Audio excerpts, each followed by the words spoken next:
जय हिंद सभी फौजी योद्धाओं को स्वागत है आपके अपने YouTube channel study with Raghavan में। दोस्तों हो चुका है आगाज आज की महामैराथन क्लास का। दोस्तों इस मैराथन क्लास में हम लोग जीके और जीएस की लगभग टॉप 1000 प्रश्नों को सुपड़ा साफ करने वाले। दोस्तों आपके लिए जो ये क्लास बहुत ही इंपॉर्टेंट होने वाली है, जो कि परीक्षा की दृष्टि से। दोस्तों चलिए हम लोग अपने क्वेश्चन को स्टार्ट करते हैं अग्निवीर परीक्षा को उसकी औकात दिखाने के लिए। तो दोस्तों एक बार क्लास को स्टार्ट करने से पहले दोस्तों आप लोग पूरे कमेंट बॉक्स में पूरे जोश के साथ जय हिंद जरूर लिख दीजिएगा। दोस्तों चलिए हमारा आज का पहला क्वेश्चन, आज की मैराथन की क्लास का पहला क्वेश्चन हमारा है। तो आज का पहला क्वेश्चन, भारत में रेल का आरंभ किस सन में हुआ था? तो भारत में रेल का आरंभ किस सन में हुआ था? ये 1853 ईस्वी में हुआ था। किस सन में हुआ था? 1853 ईस्वी में हुआ था। तो इसको आपको ध्यान रखना है। दोस्तों हमारा अगला क्वेश्चन है, प्रथम भारतीय अंतरिक्ष यात्री कौन थे? प्रथम भारतीय अंतरिक्ष यात्री कौन थे? तो प्रथम भारतीय अंतरिक्ष यात्री कौन थे? ये स्क्वाड्रन लीडर राकेश शर्मा थे, जो कि कब, जो कि 1984 ईस्वी में। दोस्तों इंपॉर्टेंट क्वेश्चन, बहुत ही आज की जो कि क्लास का बहुत ही इंपॉर्टेंट क्वेश्चन होने वाला है। दोस्तों पूरा क्लास आज पूरा लीजिएगा। अगला हमारा दोस्तों क्वेश्चन, भारत की प्रथम महिला मुख्यमंत्री कौन थी? तो भारत की प्रथम महिला मुख्यमंत्री कौन थी? तो ये श्रीमती सुचेता कृपलानी थी। भारत की प्रथम महिला मुख्यमंत्री आपसे पूछेगा तो कौन है? तो श्रीमती सुचेता कृपलानी है। दोस्तों पूरे शिद्दत से आप लोग को दिमाग में, माइंड में सेट कर लेना है एक एक क्वेश्चन को, और परीक्षा में जाके फोड़ देना है। चलिए दोस्तों अगला हमारा क्वेश्चन, हरियाणा के पहले मुख्यमंत्री कौन थे? हरियाणा के पहले मुख्यमंत्री कौन थे? तो हरियाणा के जो कि पहले मुख्यमंत्री आपके थे पंडित भगवत दयाल शर्मा थे। कौन? पंडित भगवत दयाल शर्मा थे। तो इसको ध्यान रखना है। दोस्तों अगला आपका क्वेश्चन है, संयुक्त राष्ट्र संघ की स्थापना कब हुई थी? तो संयुक्त राष्ट्र संघ की स्थापना जो कि 24 अक्टूबर 1945 में हुई थी। कब? 24 अक्टूबर 1945 में हुई थी। दोस्तों आपका अगला क्वेश्चन, ओलंपिक खेलों की एकल स्पर्धा में स्वर्ण पदक जीतने वाले एकमात्र भारतीय कौन है? तो ओलंपिक खेलों में एकल स्पर्धा में स्वर्ण पदक जीतने वाले एकमात्र भारतीय कौन है? तो ये अभिनव बिंद्रा है। कौन? अभिनव बिंद्रा है। तो इनको बहुत आपको ध्यान से याद करना है। दोस्तों हमारा अगला क्वेश्चन, ओलंपिक खेलों का आयोजन कितने वर्षों के बाद होता है? तो ओलंपिक खेलों का आयोजन जो कि कितने वर्षों के बाद होता है? तो ये 4 वर्षों के बाद होता है। तो राइट आंसर आपका 4 वर्ष हो जाएगा। तो इसको ध्यान देना है। दोस्तों अगर वीडियो में नए हो तो चैनल को जरूर सब्सक्राइब कर लीजिए, क्योंकि आपके एग्जाम से रिलेटेड बहुत ही इंपॉर्टेंट वीडियो चैनल पे अपलोड की जाती हैं। दोस्तों हमारा नेक्स्ट क्वेश्चन है, शिक्षा का अधिकार अधिनियम लागू हुआ था। शिक्षा का अधिकार कब अधिनियम में लागू हुआ? 1 अप्रैल 2010 को जो कि शिक्षा का अधिकार लागू हुआ था। कब? 1 अप्रैल 2010 को। तो आपको ध्यान देना है। दोस्तों अगला हमारा क्वेश्चन, अंतर्राष्ट्रीय मानवाधिकार दिवस कब मनाया जाता है?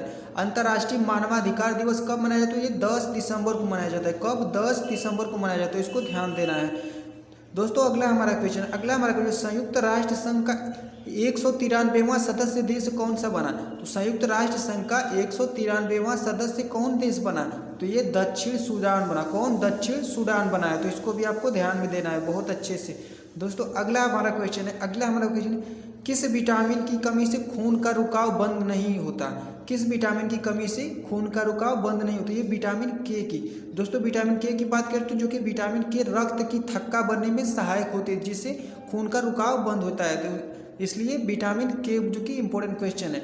दोस्तों अगला हमारा क्वेश्चन है, हिंदी दिवस कब मनाया जाता है? तो हिंदी दिवस कब मनाया जाता है? तो हिंदी दिवस आपका 14 सितंबर को मनाया जाता है। कब? 14 सितंबर को मनाया जाता है। तो इसको ध्यान दें।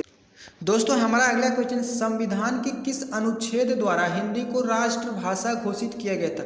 तो संविधान के किस अनुच्छेद द्वारा हिंदी को राष्ट्रभाषा घोषित किया गया था?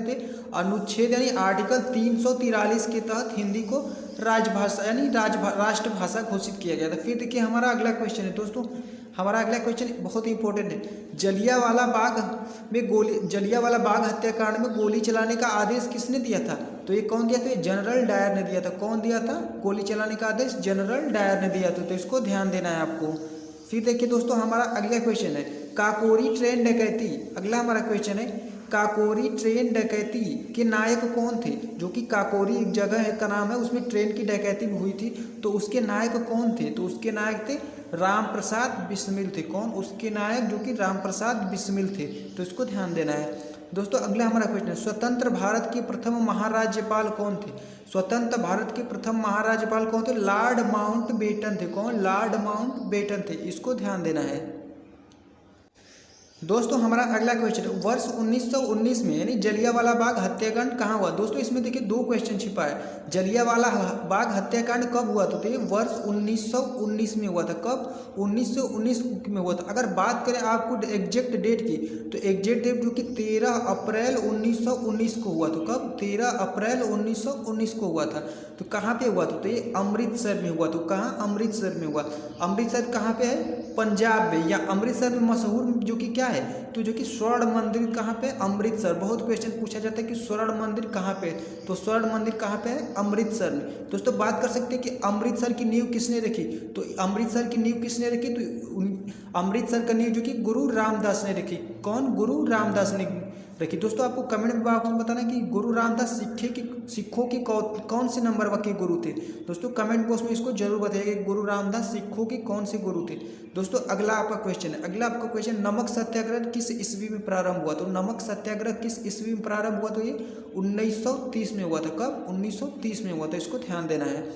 दोस्तों आपका अगला क्वेश्चन है, गांधी जी राष्ट्रीय कांग्रेस के अध्यक्ष कितनी बार बने। तो गांधी जी राष्ट्रीय कांग्रेस के अध्यक्ष सिर्फ एक बार ही बने। कब? सिर्फ एक बार ही बने।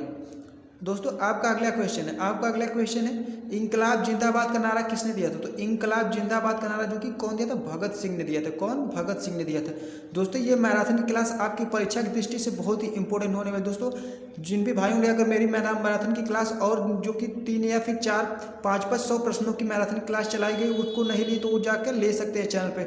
और दोस्तों परीक्षा की 2 दिन पहले जो कि रहेगा, जितने भी मैराथन क्लास चलाई गई उसका एक बार फुल रिवीजन होगा। कम से कम 1 या 1.5 घंटे का रिवीजन होगा। मात्र उसमें 2-3 हज़ार प्रश्नों का रिवीजन हो जाएगा। तो दोस्तों आप लोग जरूर साथ दीजिएगा और पूरा पेपर को फोड़ के आइएगा। दोस्तों आपका अगला क्वेश्चन, भारत छोड़ो आंदोलन का नारा किसने दिया था। तो भारत छोड़ो आंदोलन का नारा किसने दिया, तो ये महात्मा गांधी ने दिया था। कौन? महात्मा गांधी ने दिया था। फिर देखिए दोस्तों आपका अगला क्वेश्चन है, भारत छोड़ो आंदोलन के समय इंग्लैंड का प्रधानमंत्री कौन था। तो भारत छोड़ो आंदोलन के समय इंग्लैंड का प्रधानमंत्री जो कि चर्चिल था। कौन? चर्चिल था। फिर देखिए अगला आपका क्वेश्चन, दक्षिण अफ्रीका में महात्मा गांधी द्वारा प्रकाशित पत्रिका का नाम क्या था। दक्षिण अफ्रीका में जब महात्मा गांधी जी गए थे तो उन्होंने पत्रिका प्रकाशित की, तो उसका नाम क्या था। तो उसका नाम था इंडियन ओपिनियन था। उस पत्रिका का नाम जो कि क्या था? इंडियन ओपिनियन था। तो इसको ध्यान देना है। दोस्तों आपका अगला क्वेश्चन, सविनय अवज्ञा आंदोलन 1930 में पराकाष्ठा में गांधी जी ने किसके साथ समझौते पर हस्ताक्षर किए। तो हस्ताक्षर किसके साथ किए, तो लॉर्ड इरविन के साथ किए। सविनय अवज्ञा आंदोलन 1930 में हुआ था। तो इसको भी आपको ध्यान देना है, सन भी ध्यान देना है और किसके साथ समझौता की, ये लॉर्ड इरविन के साथ। अगला आपका क्वेश्चन है दोस्तों, 1946 में बनी अंतरिम सरकार में राजेंद्र प्रसाद के पास कौन सा विभाग था। तो जो कि 1946 में बनी अंतरिम सरकार में राजेंद्र प्रसाद के पास कौन सा विभाग था, तो खाद्य व कृषि मंत्री थे। कौन? खाद्य व कृषि, जो कि उनका विभाग भी था। दोस्तों अगला क्वेश्चन है आपका, कवि इकबाल जिन्होंने सारे जहां से अच्छा लिखा। तो सारे जहां से अच्छा एक नारा है, तो कौन लिखा था, ये मोहम्मद इकबाल लिखे थे। कौन?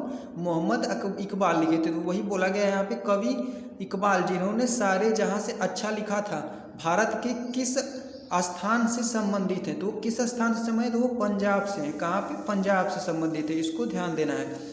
फिर देखिए दोस्तों अगला आपका क्वेश्चन है, हितोपदेश के लेखक कौन है। हितोपदेश के लेखक कौन है, तो नारायण पंडित है। कौन? नारायण पंडित है। फिर देखिए अगला क्वेश्चन आपका, अगला क्वेश्चन, नाट्य शास्त्र की रचना किसने की। तो नाट्य शास्त्र की रचना जो कि भरत मुनि ने की। कौन? भरत मुनि ने की। फिर देखिए अंकोरवाट कहाँ स्थित है। अंकोरवाट कहाँ स्थित है, ये कंबोडिया है। दोस्तों आपको जरा कमेंट बॉक्स में कंबोडिया की राजधानी को बताना है कि कंबोडिया की राजधानी कहाँ है। फिर देखिए दोस्तों अगला क्वेश्चन, पूरा पाषाण काल में आदि मानव के मनोरंजन के साधन क्या थे। तो पूरा पाषाण काल में जो कि आदि मानव के मनोरंजन के साधन क्या थे, शिकार करना था। क्या? शिकार करना था। दोस्तों बात करें पूरा पाषाण काल की, तो आग की आविष्कार जो कि पूरा पाषाण काल में हुआ। तो आग की खोज किस काल में हुआ था, पूरा पाषाण काल में। दोस्तों आपका अगला क्वेश्चन है, नालंदा विश्वविद्यालय किस लिए विश्व प्रसिद्ध था। तो नालंदा विश्वविद्यालय किस लिए विश्व प्रसिद्ध था, तो ये बौद्ध धर्म दर्शन के लिए। किस लिए प्रसिद्ध था, ये बौद्ध धर्म दर्शन के लिए प्रसिद्ध था। तो इसको ध्यान देना है। दोस्तों आपका अगला क्वेश्चन है, किसने सुझाव दिया था कि स्वतंत्रता प्राप्ति के बाद भारतीय राष्ट्रीय कांग्रेस को समाप्त कर दिया जाएगा? तो किसने सुझाव दिया था कि स्वतंत्रता प्राप्ति के बाद राष्ट्रीय कांग्रेस को समाप्त कर दिया जाएगा? तो ये महात्मा गांधी ने दिया था। कौन? महात्मा गांधी ने दिया था। दोस्तों अगर आपको वीडियो पसंद आ रही है तो एक बार चैनल को जरूर सब्सक्राइब कर लीजिएगा और वीडियो को जरूर लाइक कर दीजिए। फिर देखिए अगला हमारा क्वेश्चन है दोस्तों, आपका अगला क्वेश्चन है, भारतीय मुसलमानों के पृथक राज्य के लिए पाकिस्तान शब्द का प्रयोग सबसे पहले किसने किया था? तो भारतीय मुसलमानों के पृथक राज्य के लिए पाकिस्तान शब्द का सबसे पहले जो कि शब्द का प्रयोग किसने किया? तो ये चौधरी रहमत अली ने किया था। कौन किया था? ये चौधरी रहमत अली जो कि किए थे। फिर देखिए आपका अगला क्वेश्चन है, भारत में बैंकों का राष्ट्रीयकरण पहली बार कब हुआ? तो भारत का राष्ट्रीय बैंकों का जो कि राष्ट्रीयकरण हुआ जो कि 1969 में, कब? सन 1969 में हुआ था, जो कि आपको इसको ध्यान देना। फिर देखिए दोस्तों आपका अगला क्वेश्चन है, भारत में जब क्रिप्स मिशन आया था उस समय भारत का वायसराय कौन था? तो भारत में जब क्रिप्स मिशन आया तो उस समय भारत का वायसराय कौन था? उस समय भारत का वायसराय जो कि लॉर्ड लिनलिथगो था। कौन? लॉर्ड लिनलिथगो था। फिर देखिए दोस्तों आपका अगला क्वेश्चन है, संयुक्त राष्ट्र संघ का मुख्यालय कहाँ स्थित है? बहुत बार ये परीक्षा में पूछा जा चुका है दोस्तों। संयुक्त राष्ट्र संघ का मुख्यालय कहाँ स्थित? तो ये न्यूयॉर्क में। कहाँ पे? न्यूयॉर्क में। फिर देखिए दोस्तों अगला क्वेश्चन, संयुक्त राष्ट्र संघ के पहले महासचिव कौन थे? तो संयुक्त राष्ट्र संघ के महासचिव पहले कौन थे? ट्रिगवी ली संयुक्त राष्ट्र के पहले महासचिव थे। कौन थे? ट्रिगवी ली, जो कि इनका नाम था ट्रिगवी ली, जो कि संयुक्त राष्ट्र संघ के पहले महासचिव थे। दोस्तों अगला क्वेश्चन, इस समय संयुक्त राष्ट्र संघ में कितने देश सदस्य हैं? आपसे पूछ सकता है कि इस समय संयुक्त राष्ट्र संघ में कितने देश सदस्य हैं? तो 193 देश हैं। कितने? 193 देश हैं। फिर देखिए आपका अगला क्वेश्चन, संयुक्त राष्ट्र संघ सुरक्षा परिषद के कितने देश सदस्य होते हैं? संयुक्त राष्ट्र संघ सुरक्षा परिषद के कितने सदस्य होते हैं? तो 15 होते हैं। कितने? 15 होते हैं। तो इसको ध्यान देना है दोस्तों। फिर आपका अगला क्वेश्चन है, हरियाणा की कौन सी नस्ल की भैंस प्रसिद्ध है? तो हरियाणा में जो कि भैंस प्रसिद्ध है, कौन सी नस्ल की? मुर्राह भैंस की। कौन सी? मुर्राह भैंस। फिर देखिए अगला क्वेश्चन है, प्रसिद्ध शीतला माता मंदिर कहाँ स्थित है? आपका अगला क्वेश्चन, प्रसिद्ध शीतला माता मंदिर कहाँ स्थित है? ये गुड़गांव में स्थित है। कहाँ? गुड़गांव में स्थित है। गुड़गांव कहाँ पड़ता है? दिल्ली में पड़ता है। फिर देखिए आपका अगला क्वेश्चन दोस्तों, आपका अगला क्वेश्चन है, विशाल हरियाणा पार्टी किसने बनाई थी? विशाल हरियाणा पार्टी जो कि राव वीरेंद्र सिंह ने बनाई थी। कब बनाई थी? 1968 में विशाल पार्टी की स्थापना राव वीरेंद्र सिंह ने की थी। फिर देखिए आपका अगला क्वेश्चन है, अगला क्वेश्चन फिर देखिए थोड़ा सा इंपॉर्टेंट टॉपिक, 1968 में आम चुनाव में विशाल हरियाणा पार्टी ने 39 असेंबली सीटों पर चुनाव लड़ा था। चुनाव अगर आपसे पूछे तो 39 सीटों पर चुनाव लड़ा था, जिसमें 12 पर जीत दर्ज की। दोस्तों अगर चैनल पर नए हो तो जरूर चैनल को सब्सक्राइब कर लीजिएगा। चलिए दोस्तों आप अगला क्वेश्चन पढ़ते हैं। अगला क्वेश्चन बढ़ते हैं, संयुक्त राष्ट्र संघ सुरक्षा परिषद के कितने देश अस्थायी सदस्य हैं? तो ये 5 हैं। फिर देखिए अंतर्राष्ट्रीय न्यायालय कहाँ स्थित है? तो अंतर्राष्ट्रीय न्यायालय कहाँ स्थित? द हेग है। द हेग जो कि हॉलैंड, उसी का नाम हॉलैंड है। फिर देखिए दोस्तों आपका अगला क्वेश्चन है, संयुक्त राष्ट्र संघ के वर्तमान महासचिव कौन है? तो वर्तमान महासचिव कौन है? बान की मून है। कौन? बान की मून है। फिर देखिए दोस्तों आपका अगला क्वेश्चन, संयुक्त राष्ट्र महासभा में हिंदी में भाषण देने वाले भारतीय कौन थे? तो जो कि अटल बिहारी वाजपेयी थी। कौन? अटल बिहारी वाजपेयी थे। फिर देखिए दोस्तों आपका अगला क्वेश्चन है, संयुक्त राष्ट्र संघ सुरक्षा परिषद के अस्थायी सदस्य कितने वर्ष के लिए चुने जाते हैं? तो वो 2 वर्ष के लिए चुने जाते हैं। फिर देखिए दोस्तों आपका अगला क्वेश्चन, निम्नलिखित में कौन सी कनिष्क के बौद्ध होने के लिए उत्तरदायी है? निम्नलिखित में कौन कनिष्क के बौद्ध होने के लिए उत्तरदायी है? तो ये अश्वघोष है। कौन? अश्वघोष है।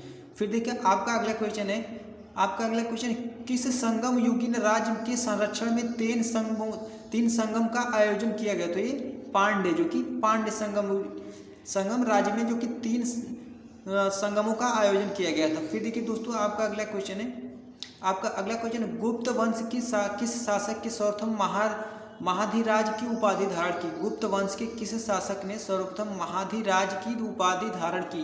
तो ये चंद्रगुप्त प्रथम ने। कौन? चंद्रगुप्त प्रथम ने धारण की। फिर देखिए दोस्तों आपका अगला क्वेश्चन है, कवि कालिदास किसके राज कवि थे? जो कि कवि कालिदास जो कि चंद्रगुप्त द्वितीय के जो कि राज कवि थे। तो इनको ध्यान देना है। फिर देखिए दोस्तों आपका अगला क्वेश्चन है, आपका अगला क्वेश्चन है, गुप्त युग में जो विश्वविद्यालय प्रसिद्ध था वह था कौन सा? गुप्त युग में जो विश्वविद्यालय प्रसिद्ध था वह क्या था? नालंदा विश्वविद्यालय। कौन सा विश्वविद्यालय था? नालंदा विश्वविद्यालय। फिर देखिए एरड़ अभिलेख का संबंध किस शासक से, तो एरड़ अभिलेख का संबंध जो कि भानुगुप्त से शासक संबंधित है, किससे, भानुगुप्त से। फिर देखिए दोस्तों आपका अगला क्वेश्चन है, कौन सा राजवंश हुणों के आक्रमण से अत्यंत विचलित हुआ, तो ये स्कंदगुप्त था। कौन, स्कंदगुप्त था। फिर देखिए दोस्तों आपका अगला क्वेश्चन बहुत ही इंपॉर्टेंट है, सती प्रथा का पहला उल्लेख कहाँ से मिलता है, सती प्रथा का पहला उल्लेख जो कि एरड़ अभिलेख से मिलता है। कहाँ से, एरड़ अभिलेख से मिलता है। फिर देखिए दोस्तों आपका अगला क्वेश्चन है, गुप्त शासन के दौरान निम्नलिखित में ऐसा व्यक्ति कौन था जो महान खगोल विज्ञानी और गणितज्ञ था, तो ये आर्यभट्ट थे। कौन, आर्यभट्ट थे। फिर देखिए प्राचीनतम तमिल देवता मुरुगन किस वैदिक देवता से सदृश है, तो ये कार्तिकेय से। किससे, कार्तिकेय से। दोस्तों आपका अगला क्वेश्चन है, गुप्त काल में उत्तर भारतीय व्यापार निम्नलिखित में किस एक पतन से संचालित होता है, ये ताम्रलिपि से। किससे, ताम्रलिपि से। फिर देखिए अगला क्वेश्चन आपका, गुप्त शासकों द्वारा जारी किए गए चांदी के सिक्के कहलाते हैं, क्या कहलाते हैं, ये रूपक कहलाते हैं। क्या कहलाते हैं, रूपक कहलाते हैं। फिर देखिए दोस्तों अगला आपका क्वेश्चन है, आधुनिक मानव के हाल का पूर्वज है, आधुनिक मानव के हाल का पूर्वज कौन है, तो ये क्रो-मैग्नन है। कौन, क्रो-मैग्नन मनुष्य। फिर देखिए दोस्तों आधुनिक देवनागरी लिपि का प्राचीनतम रूप क्या है, तो ये आधुनिक जो कि देवनागरी लिपि का प्राचीनतम रूप जो कि ब्राह्मी है। क्या, ब्राह्मी है, तो इसको ध्यान देना है। फिर देखिए दोस्तों अगला क्वेश्चन है, अगला क्वेश्चन आपका है, संगम निम्नलिखित में से किससे संबंधित है, संगम जो कि निम्नलिखित में से किससे संबंधित है, तो ये विद्वानों से संबंधित है। किससे, विद्वानों से संबंधित है। दोस्तों आपका अगला क्वेश्चन, पुहर कावेरी पट्टनम की स्थापना किसने की थी, ये करिकाल ने की थी। कौन, करिकाल ने की थी। दोस्तों आपका अगला क्वेश्चन, निम्नलिखित में किस काल में स्त्रियां की पुरुषों से बराबरी की गई थी, यानी तो ये गुप्त काल में जो कि स्त्रियों की बराबरी पुरुषों से की गई थी। फिर देखिए अगला क्वेश्चन, नगरों का क्रमिक पतन किस काल की एक महत्वपूर्ण विशेषता, तो ये गुप्त काल की थी। किसको, गुप्त काल की। दोस्तों अगला क्वेश्चन आपका, किस वंश के शासकों ने मंदिरों एवं ब्राह्मणों को सबसे अधिक ग्राम अनुदान में दिया, किस वंश के शासकों ने मंदिरों एवं ब्राह्मणों को सबसे अधिक ग्राम अनुदान में दिया, तो ये गुप्त वंश के शासकों ने। किस वंश के, गुप्त वंश के। अगला आपका क्वेश्चन, समुद्रगुप्त की सैनिक उपलब्धियों का वर्णन उसके किस अभिलेख से उपलब्ध है, तो ये प्रयाग के अभिलेख से उपलब्ध है। फिर देखिए दोस्तों कुछ अगला क्वेश्चन है जो कि उसका उपनाम, शहरों के उपनाम वाले क्वेश्चन आ गए हैं, तो इसको जो कि बहुत बार परीक्षाओं में अग्निवीर के पूछा जाता है बहुत जोरों शोर से। अगला दोस्तों, काशी की बहन किस शहर को कहते हैं, तो काशी की बहन गाजीपुर को कहते हैं। गाजीपुर उत्तर प्रदेश में पड़ता है। फिर देखिए लीची नगर कौन सा नगर है, देहरादून है। कौन सा नगर, देहरादून है। फिर देखिए कर्नाटक का रत्न किस शहर को बोलते हैं, मैसूर हो। फिर देखिए मैसूर की बात करें तो मैसूर का शासक कौन था, जो कि फेमस शासक जो कि टीपू सुल्तान था, इसको ध्यान देना है। फिर देखिए राजस्थान का शिमला किसे बोलते हैं, माउंट आबू को बोलते हैं। किसको, माउंट आबू को। फिर देखिए आपका अगला क्वेश्चन, अरब सागर की रानी कोच्चि को बोलते हैं। किसको, कोच्चि को बोलते हैं। फिर देखिए भारत का स्विट्जरलैंड, कश्मीर को जो कि बोलते हैं क्या, भारत का स्विट्जरलैंड, इसको ध्यान देना है आपको। फिर देखिए दोस्तों आपका अगला क्वेश्चन, पूर्व का स्कॉटलैंड किसको बोलते हैं, पूर्व का स्कॉटलैंड जो कि मेघालय को बोलते हैं। फिर देखिए उत्तर भारत का मैनचेस्टर किसे बोलते हैं, कानपुर। फिर देखिए अगला क्वेश्चन, मंदिरों एवं घाटों का नगर किसे बोलते थे, वाराणसी को बोलते हैं। किसको, वाराणसी को बोलते हैं।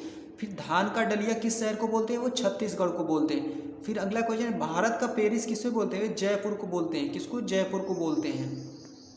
फिर देखो दोस्तों आपके अगला क्वेश्चन, मेघों का घर मेघालय को बोलते हैं। फिर देखिए बगीचों का शहर कपूरथला को बोलते हैं। पृथ्वी का स्वर्ग किसे बोलते हैं, श्रीनगर को जो कि पृथ्वी का स्वर्ग बोलते हैं। फिर देखिए पहाड़ों की नगरी डूंगरपुर कौन सी है, डूंगरपुर जो कि पहाड़ों की नगरी। फिर देखिए भारत का बोस्टन जो कि अहमदाबाद को बोलते हैं, भारत का बोस्टन।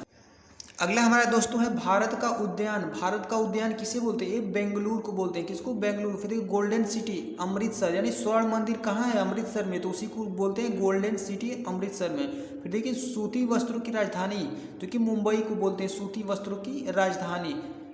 फिर देखिए दोस्तों थोड़ा अगला क्वेश्चन, दोस्तों सबसे पहले अगला हमारा क्वेश्चन है कोयला नगरी किसे बोलते हैं, धनबाद को बोलते हैं कोयला नगरी। फिर देखिए 5 नदियों की भूमि किसको बोलते हैं, पंजाब को 5 नदियों की भूमि बोलते हैं। दोस्तों आपका अगला क्वेश्चन, 7 टापुओं का नगर किसको बोलते हैं? तो मुंबई को जो कि 7 टापुओं का नगर बोलते हैं। फिर देखिए बुनकरों का शहर पानीपत को बोलते हैं। किसको? पानीपत को। फिर देखिए अंतरिक्ष का शहर बेंगलुरु को बोलते हैं। फिर डायमंड हार्बर कोलकाता को बोलते हैं डायमंड हार्बर। फिर इलेक्ट्रॉनिक नगर जो कि बेंगलुरु को बोलते हैं इलेक्ट्रॉनिक नगर। देखिए त्योहारों का नगर किसको बोलते हैं? मदुरई को बोलते हैं। किसको? मदुरई को बोलते हैं। तो इसको ध्यान देना है। फिर देखिए दोस्तों अगला क्वेश्चन फिर आ गया आपका, स्वर्ण मंदिर का शहर अमृतसर। फिर महलों का शहर कोलकाता को बोलते हैं और नवाबों का शहर लखनऊ को बोलते हैं। इस्पात नगर यानी जमशेदपुर को बोलते हैं। जमशेदपुर में बात करें तो इसमें कौन सी नदी बहती है? जमशेदपुर बहुत फेमस एक नदी स्वर्ण रेखा की नदी, तो इसको आपको ध्यान देना है। फिर देखिए पर्वतों की रानी जो कि किसको बोलते हैं? मंसूरी को बोलते हैं पर्वतों की रानी।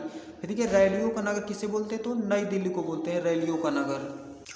दोस्तों अगला है भारत का प्रवेश द्वार। भारत का प्रवेश द्वार किसे बोलते हैं? मुंबई को बोलते हैं। बहुत बार परीक्षाओं में यह पूछा जा चुका है। फिर देखिए पूर्व का वेनिस किसको बोलते हैं? कोच्चि को बोलते हैं। फिर देखिए भारत का पीटरबर्ग भी जमशेदपुर को बोलते हैं। फिर देखिए मसालों का बगीचा केरल को बोलते हैं। फिर देखिए भारत का मैनचेस्टर अहमदाबाद को बोलते हैं। भारत का मैनचेस्टर अहमदाबाद को बोलते हैं। और बात करें उत्तर भारत का मैनचेस्टर तो कानपुर को बोलते हैं। तो इसमें आपको कंफ्यूजन में नहीं होना है। फिर देखिए दोस्तों गुलाबी नगरी किसको बोलते हैं? तो जयपुर को बोलते हैं गुलाबी नगरी। फिर देखिए क्वीन ऑफ डेक्कन तो किसको बोलते हैं? क्वीन ऑफ डेक्कन पुणे को बोलते हैं। फिर देखिए भारत का हॉलीवुड किसे बोलते हैं? भारत का हॉलीवुड जो कि मुंबई को बोलते हैं। दोस्तों एक बार पूरे कमेंट बॉक्स में जल्दी से जय हिंद जरूर लिख दीजिएगा दोस्तों, क्योंकि आपके जय हिंद से मोटिवेट रहते हैं हम। फिर देखिए अगला आपका क्वेश्चन है, झीलों का नगर किसको बोलते हैं? झीलों का नगर जो कि श्रीनगर को बोलते हैं। किसको? श्रीनगर का। फिर देखिए फलोद्यान का स्वर्ग किसे बोलते हैं? फलोद्यान का स्वर्ग जो कि सिक्किम को बोलते हैं। फिर देखिए पहाड़ी की मल्लिका इसको किसको बोलते हैं? नेत्रहाट को बोलते हैं। नेतरहाट को बोलते हैं पहाड़ी की मल्लिका। फिर देखिए दोस्तों अगला क्वेश्चन, भारत का डेटा साइट किसको बोलते हैं? पीथमपुर को बोलते हैं। पीथमपुर को। फिर देखिए पूर्व का वेनिस जयपुर को भी बोलते हैं। फिर देखिए साल्ट सिटी गुजरात को बोलते हैं। साल्ट सिटी गुजरात को बोलते हैं। सोया प्रदेश मध्य प्रदेश यानी सोयाबीन प्रदेश जो कि उसमें मध्य प्रदेश को बोला जाता है। फिर देखिए मलय प्रदेश जो कि कर्नाटक को बोलते हैं। फिर दक्षिण भारत की गंगा कावेरी नदी को बोलते हैं। फिर काली नदी किसको बोलते हैं? शारदा नदी को काली नदी बोलते हैं। तो इसको ध्यान देना है। अगला आपका क्वेश्चन है, ब्लू माउंट वेटन जो कि कहाँ है? नीलगिरी पहाड़िया पर है। दोस्तों आपका अगला क्वेश्चन है, एशिया के अंडों की टोकरी किसको बोलते हैं? तो आंध्र प्रदेश को जो कि एशिया के अंडों की टोकरी बोलते हैं। फिर देखिए राजस्थान का हृदय किसको बोलते हैं? तो अजमेर को जो कि राजस्थान का हृदय बोलते हैं। फिर देखिए अगला हमारा खुशबुओं का शहर किसको बोलते हैं? कन्नौज को बोलते हैं जो कि खुशबुओं का शहर। तो इसको ध्यान देना है आपको। फिर देखिए दोस्तों अगला हमारा क्वेश्चन है, सुरमा नगरी किसको बोलते हैं? तो ये बरेली को बोलते हैं। किसको? सुरमा नगरी जो कि बरेली को बोलते हैं। तो इसको ध्यान देना है। दोस्तों हमारा अगला टॉपिक है, नदियों के किनारे बसे वो उनके शहर।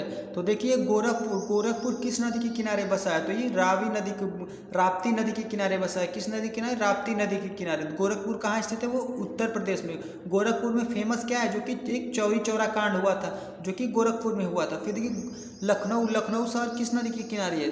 तो लखनऊ शहर जो कि आपका गोमती नदी के किनारे है। लखनऊ शहर गोमती नदी के यानी उत्तर प्रदेश जो कि लखनऊ जो कि उत्तर प्रदेश की राजधानी लखनऊ है। फिर देखिए प्रयागराज कहाँ स्थित है? प्रयागराज जो कि गंगा नदी के किनारे स्थित है और जो कि उत्तर प्रदेश में स्थित है। यानी प्रयागराज में क्या 3 नदियों का संगम बोला जाता है। तो इसको देवप्रयाग भी बोलते हैं। फिर देखिए आपका दोस्तों अगला क्वेश्चन, कन्नौज किस नदी के किनारे स्थित? तो कन्नौज जो कि गंगा नदी के किनारे है। कन्नौज कहाँ पड़ता है? उत्तर प्रदेश में पड़ता है। फिर देखिए कानपुर किस नदी के किनारे है? गंगा नदी के किनारे है। कानपुर कहाँ पड़ता है? उत्तर प्रदेश में। फिर देखिए वाराणसी भी गंगा नदी के किनारे है और उत्तर प्रदेश में पड़ा है। दोस्तों वाराणसी को क्या बोलते हैं? जो कि वाराणसी जो कि फेमस है जो कि आपका मंदिरों एवं घाटों के शहर के लिए।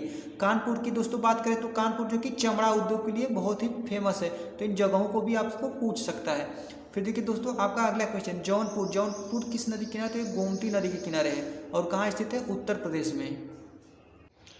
अगला दोस्तों आपका है मथुरा किस नदी के किनारे? तो मथुरा जो कि यमुना नदी के किनारे है। और कहाँ पड़ता है मथुरा? जो कि उत्तर प्रदेश में पड़ता है। फिर देखिए आगरा किस नदी के किनारे है? यमुना नदी के किनारे है और ये कहाँ पड़ता है? उत्तर प्रदेश में आगरा भी स्थित है। फिर देखिए इटावा जो कि यमुना नदी के किनारे है। इटावा भी कहाँ है? उत्तर प्रदेश में। तो ये अयोध्या किस नदी के किनारे बसा है? तो अयोध्या जो कि सरयू नदी के किनारे बसा है और कहाँ है? उत्तर प्रदेश में। फिर देखिए नई दिल्ली किस नदी के किनारे है? यमुना नदी के किनारे और ये कहाँ है? दिल्ली में है। फिर देखिए हरिद्वार, हरिद्वार किस नदी के किनारे है? गंगा नदी के किनारे, जो कि हरिद्वार, हरिद्वार कहाँ पड़ता है? जो कि उत्तराखंड में पड़ता है। फिर देखिए बद्रीनाथ किस नदी के किनारे है? तो बद्रीनाथ जो कि गंगा नदी के किनारे है और कहाँ पड़ता है? उत्तराखंड में। फिर देखिए कोलकाता किस नदी के किनारे बसा है? तो कोलकाता आपका हुगली नदी के किनारे बता, जो कि पश्चिम बंगाल की राजधानी अब कोलकाता है। दोस्तों हमारा अगला टॉपिक है नदियों पर स्थित बांध। तो देखिए माही बजाज सागर बांध किस नदी पर स्थित है? माही नदी पर है। कौन? माही नदी के नाम से ही पता चल चला था। फिर देखिए राणा प्रताप सागर बांध कहाँ स्थित है? चंबल नदी पर स्थित है। किस पे? चंबल नदी पर है। दोस्तों हमारा अगला जो कि जवाहर सागर बांध है चंबल नदी पे। फिर देखिए गांधी सागर बांध किस नदी पर स्थित? चंबल नदी। फिर इंदिरा सागर बांध जो कि नर्मदा नदी पर स्थित है। फिर देखिए ओंकारेश्वर जो कि बांध कहाँ ना है? जो कि नर्मदा नदी पे है। फिर देखिए उकाई बांध, बहुत इंपॉर्टेंट है, इसको पूछता है। उकाई बांध कहाँ है? ताप्ती नदी पे। कहाँ? गुजरात में। फिर देखिए दोस्तों अगला हमारा है काकरा पार बांध कहाँ स्थित है? तापी नदी पे यानी गुजरात में स्थित। फिर देखिए कोयना बांध कोयना नदी पर स्थित है, इसके नाम से भी पता चल जाता है। देखिए किसड़ा राजा सागर बांध कहाँ स्थित है? कावेरी नदी पे, तो इसको ध्यान देना है आपको। दोस्तों अगला हमारा है शिव सुंदरम बांध कहाँ स्थित है? कावेरी नदी पर। फिर देखिए अलमाटी बांध कहाँ है? जो कि किसड़ा नदी पर।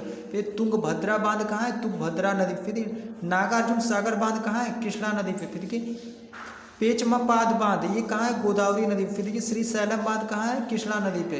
तो इडुक्की बांध कहाँ है? पेरियार नदी पे। कहाँ? पेरियार नदी, जो कि केरल में पड़ती है।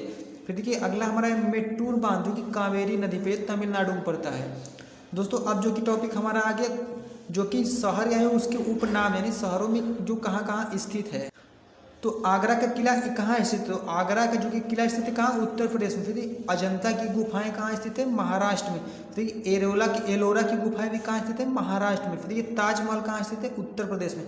फिर ये महाबलीपुरम की स्मारकों का समूह कहाँ स्थित? तमिलनाडु। फिर कोणार्क सूर्य मंदिर कहाँ स्थित है? उड़ीसा में। कहाँ? उड़ीसा में। कोणार्क सूर्य मंदिर क्या बोलते हैं? ब्लैक पैगोडा बोलते हैं इसको भी।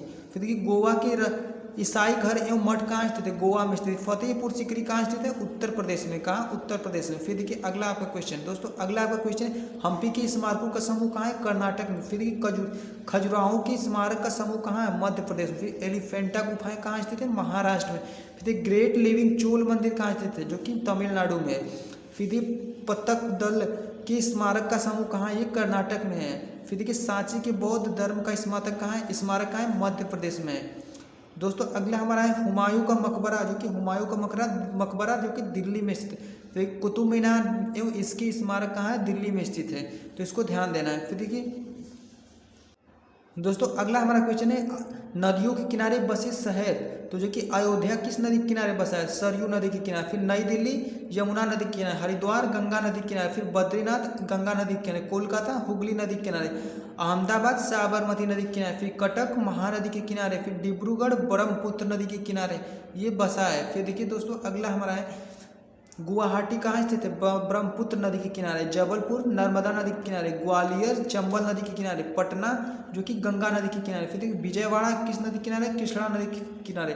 फिर राजमुंदरी किस नदी के किनारे? गोदावरी नदी के किनारे, तो इसको अच्छे से पढ़ना है। देखिए दोस्तों कुछ राष्ट्रीय उद्यान आ चुके हैं आपके, कुछ राष्ट्रीय उद्यान यहाँ पे। तो कान्हा राष्ट्रीय उद्यान कहाँ स्थित है? बहुत बार पूछा जाए, यानी मध्य प्रदेश में जितने भी राष्ट्रीय उद्यान है बहुत पूछे जाए, तो ये मध्य प्रदेश में है। फिर ये माधव राष्ट्रीय उद्यान कहाँ स्थित है? मध्य प्रदेश में। दोस्तों सन इसका जरूरी नहीं है, दोस्तों जो जरूरी है वो उसको तैयार कीजिए। फिर बांधवगढ़ कहाँ स्थित है? ये मध्य प्रदेश में स्थित है। फिर देखिए फासिल कहाँ? ये जीवाश्म मध्य प्रदेश में स्थित है। फिर पेंच राष्ट्रीय उद्यान कहाँ स्थित है? ये भी मध्य प्रदेश में स्थित है। फिर देखिए दोस्तों आपका अगला जो कि वन विहार राष्ट्रीय उद्यान कहाँ स्थित है? मध्य प्रदेश में। पन्ना राष्ट्रीय उद्यान कहाँ है? मध्य प्रदेश। बात के सतपुड़ा राष्ट्रीय उद्यान की, तो ये मध्य प्रदेश में। फिर देखिए संजय राष्ट्रीय उद्यान है, ये भी मध्य प्रदेश में। फिर ओंकारेश्वर राष्ट्रीय उद्यान ये भी मध्य प्रदेश में है। दोस्तों अगला आपका क्वेश्चन है कि डायनासोर जो कि जीवाश्म में कहाँ स्थित है? मध्य प्रदेश से स्थित है। जो कि कोनो राष्ट्रीय उद्यान कहाँ? मध्य प्रदेश में स्थित है। दोस्तों इस वीडियो में आज के लिए बस इतना ही। फिर इस वीडियो की जो कि दोस्तों पार्ट 2 जल्द ही अभी नेक्स्ट पार्ट में आएगा कि दोस्तों वीडियो ज़्यादा लंबा हो जाएगी तो दोस्तों अपलोड करने में थोड़ा दिक्कत होती है, तो इसलिए दोस्तों इसका पार्ट 2 नेक्स्ट वीडियो में आएगा। दोस्तों एक बार कमेंट बॉक्स में जरूर बताइए दोस्तों की क्लास कैसी रहेगी। तो मिलेंगे जल्दी नेक्स्ट वीडियो में, तब तक के लिए दोस्तों जय हिंद और अपना ध्यान रखिएगा।